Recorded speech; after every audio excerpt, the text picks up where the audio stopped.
السلام عليكم. الدماغ ديالنا باش يخدم ويؤدي الوظائف ديالو بطريقه طبيعيه كيحتاج الاكسجين والتغذيه اللي كتجي عن طريق الدم. كيف ما كنعرفوا ان في الدماغ ديالنا كل منطقه مسؤوله على حاجه معينه. الجلطه الدماغيه او السكته الدماغيه او لا في سي هي واحد الحاله كتصيب 15 مليون شخص كل سنه. 5 الملايين للاسف كيكون المصير ديالها هو الوفاه. 5 الملايين كتحاول انها ترد الوظائف ديالها. 5 الملايين اللي بقات كترد الوظائف ديالها ولكن كتكون مصاحبه الاعاقه. كتصيب الاشخاص اكثر من 65 سنه حيت كيكون عندنا انسداد ديال العروق الدمويه وهذه هي الحاله الاكثر انتشار، ولا كيكون عندنا التمزق ديال العرق الدموي واللي بداتو غادي يعطينا واحد النزيف اللي غادي يضغط على الدماغ، وهذا الشيء اللي كيعطينا بزاف ديال العواقب. على داك الشيء خاصنا نعرفوا شنو هي الاعراض ديالها وكيفاش اننا خاصنا نتصرفوا في هذه الحالات. بالنسبه للاعراض فانها كتجي بطريقه مفاجئه، بحال مثلا اننا كنشوفوا ان النصف الايمن او الايسر تقال عليه، وكيف ما كنقولوا بالدارجه المغربيه كنقولوا طاح عليه نصو. الا كان النصف الايمن ديال الدماغ هو اللي تصاب فالاعراض كتبان في النصف الايسر، حيت ان الرسائل العصبيه منين كدوز من النخاع الشوكي للدماغ فانها كتبدل الطريق ديالها. الوجه ما كيبقاش مقاد، بالاضافه لجزء من الفم اللي كينزل للاسفل، صعوبه في الكلام او لا يقدر انه حتى ما كيفهمش داكشي اللي كنقولوه. يقدروا يكونوا مشاكل اخرى بحال الالم في الراس، بحال انه كيحس بالجسم ديالو منمل عليه، صعوبه في البصر،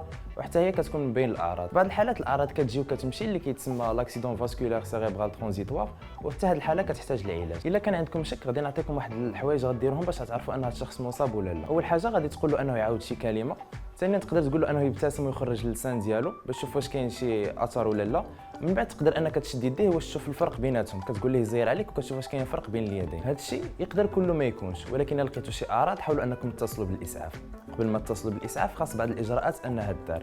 اول حاجه خاصنا اننا نطمئنوا المريض ونبينوا له بلي ما كاين حتى شي حاجه، نعسوا على الجنب ديالو. اهم حاجه هي ما نعطيوه لا يشرب لا ياكل لا حتى شي حاجه حتى يوصلوا للاسعاف. نشوفوا الوقت معاش وقعت الحادثه حيت غادي نحتاجوها منين نمشيو للمستشفى. ثاني حاجه الا كان كيداوي على شي حاجه فخاصنا ناخذوا معنا الدواء ديالو، ولا درتوا هذا الشيء فكتكونوا درتوا نسبه كبيره واللي تبقى كيدار في المستشفى. بعض النصائح اللي خاص تعطى الوقايه منها اهمها اللي هي ممارسه الرياضه، ابتعاد عن التدخين والكحول، وقايه من الكوليسترول، والا كان كيداوي الشخص عن السكري فخاص المتابعه ديالو بالاضافه لضغط الدم اللي خاص اننا نراقبوا الطونسيون ديالو. الحلقه ديال اليوم سالات، كيف العاده الا عجبتكم الحلقه ما تنساوش ديروا لايك وتبارطاجوها مع صحابكم.